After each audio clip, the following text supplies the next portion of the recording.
questo episodio vi racconterò i 3 motivi per cui utilizzo un Mini 2 per cercare le migliori località dove trovare le pagliuzze d'oro. Quindi se anche voi foste curiosi di implementare uno strumento del genere nell'arco delle vostre prospezioni, ci vediamo dopo la preview.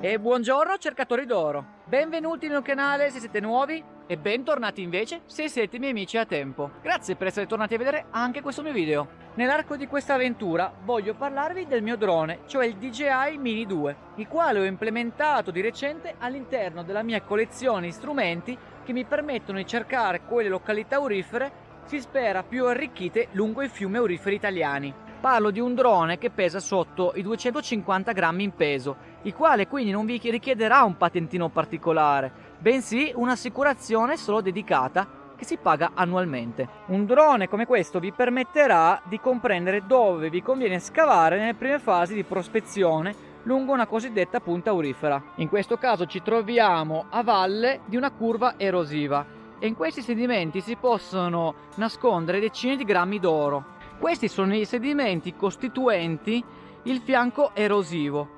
L'acqua durante le piene va a collimare contro questo muro costituito da ciottolame e ghiaie aurifere, le quali sono depositate molto in passato, vengono erose e l'oro viene depositato a valle. Essendo un metallo molto denso e pesante, l'oro si può trovare nei sedimenti poco a valle, i fianchi erosivi, cioè sostanzialmente dove i granuli più densi e pesanti, i quali assieme a loro si possono trovare anche in magnetite e granato, vanno a concentrarsi, soprattutto a valle di grandi massi o comunque ciottoli. Quindi in queste porzioni qua potete avere la maggior parte delle possibilità di trovarvi dell'oro. Ma il drone che cosa ci permette di fare in questo contesto? Il primo motivo per cui io utilizzo un drone dentro le mie ricerche è per permettermi di avere una visione dall'alto in tempo reale ad elevata definizione dell'area dove voglio condurre le ricerche.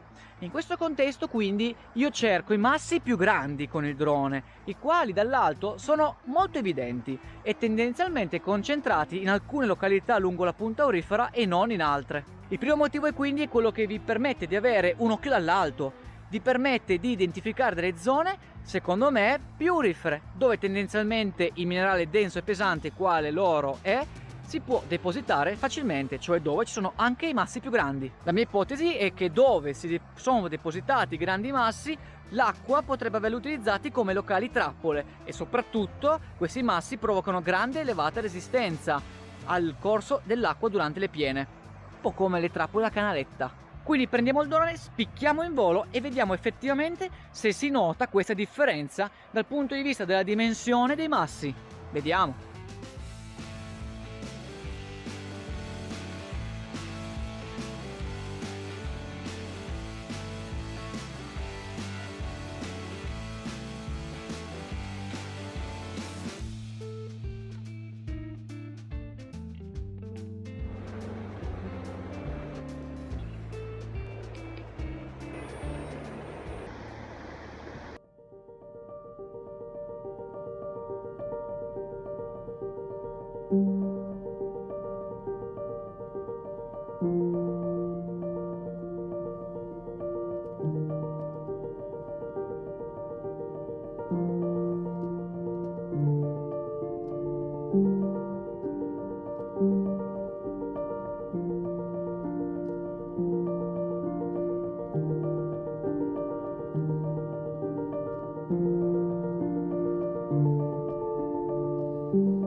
potete ottenere uno strumento simile circa con 400 euro. Secondo me è un prezzo molto competitivo, in quanto con circa 8 grammi d'oro già questo strumento si ripaga, e una punta come questa, dove vi sono decine di grammi d'oro, potenzialmente quello che ho calcolato 25 grammi, ecco che un drone del genere si ripaga ben per 3 volte. In ogni caso vi lascio qua sotto in descrizione del video i link in dettaglio. Ricordate che acquistando questi prodotti attraverso i miei link di Amazon fornirete una piccola percentuale a questo progetto, cioè a questo canale, che mi permetterà di portarvi tanti altri contenuti e video. Parliamo adesso del secondo motivo per cui utilizzo questo drone. Mentre il primo era sostanzialmente il fatto di cercare le pietre più grandi dall'alto, il secondo invece è una questione più che altro legata alla sua burocrazia per l'utilizzo. Infatti un drone simile sotto i 250 grammi in peso richiede una burocrazia alquanto snella per l'utilizzo. Appurato quindi il perché utilizzarlo, il come utilizzarlo legalmente, parliamo del terzo motivo per cui lo rende uno strumento molto valido da aggiungere alle vostre ricerche. Costituire un archivio fotografico sul vostro computer o cellulare grazie alle fotografie o ai video scattati dal vostro drone è molto importante e potrebbe essere un punto di vantaggio notevole rispetto agli altri cercatori d'oro, in quanto anche Google Maps e My Maps potrebbero conferirvi questo vantaggio, la visione dall'alto, ma un drone vi permette di scattare fotografie nel momento in cui voi volete utilizzarlo, mentre le fotografie a satellite sono aggiornate magari a mesi prima. Poniamo l'esempio di una piena idrica. In questo caso la piena è arrivata circa una settimana fa. Le fotografie non sono aggiornate con cosa ha modificato questa piena lungo questo greto del fiume.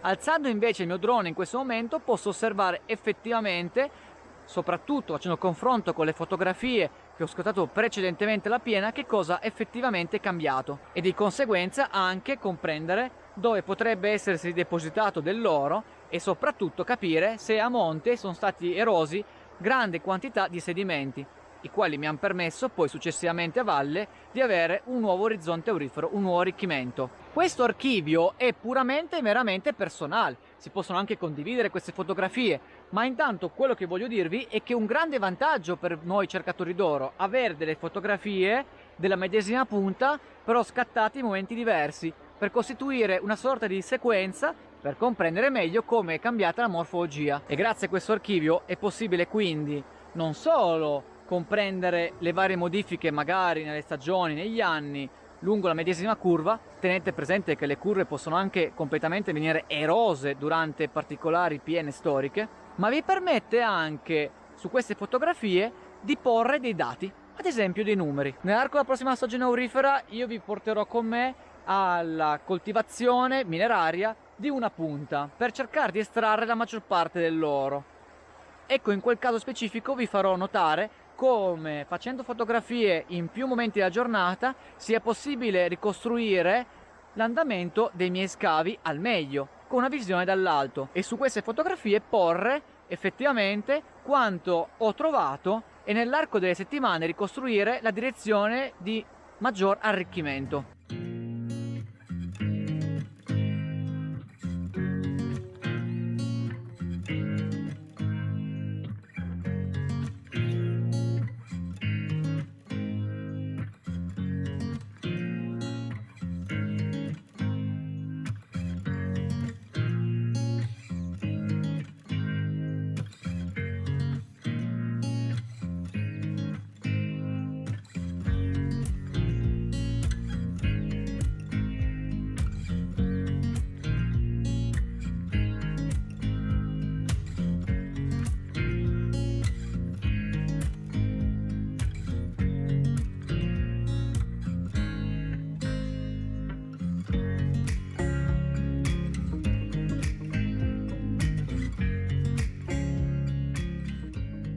Uno, perché vi permette di vedere dall'alto la morfologia dei sedimenti in cui andrete a scavare preliminarmente, senza farvi perdere ulteriore tempo nella prospezione, ma soprattutto nel momento in cui farete prospezione potete andare a cercare l'oro dove vi sono le pietre più grandi, che certo potete cercarle anche da terra, ma dall'alto saranno più evidenti. 2. Dal punto di vista normativo, un drone che pesa sotto i 250 grammi come il Mini 2 è un drone molto performante, soprattutto perché vi richiede pochi documenti per ottenerlo e per metterlo in volo. poi magari nel tempo cambierà, ma per ora è una figata. 3, perché porre le fotografie e i video all'interno di una cartella di archivio vi può permettere nell'arco del tempo di aggiornare i vostri dati e soprattutto di capire come stanno avanzando i vostri scavi, ponendo i vari risultati lungo gli scavi di prospezione, dandovi quindi un'idea di potenzialmente come migliorare il vostro lavoro. Concludo quindi questo episodio, spero ragazzi che vi sia stato utile, in quanto ho voluto portarvi la mia esperienza attraverso questo breve tutorial correlato ai 3 motivi principali perché utilizzo un drone all'interno della ricerca dell'oro lungo i fiumi italiani. Se avete delle domande mi raccomando di farle qua sotto nei commenti, e nel momento in cui questi prodotti vi interessassero o chiedeste un mio parere ulteriore ci vediamo su Instagram. Molte novità le metto anche lungo il canale Telegram, quindi mi raccomando di iscrivervi, trovate comunque tutto qua sotto. Io vi saluto e ci vediamo alla prossima avventura. Ciao ragazzi!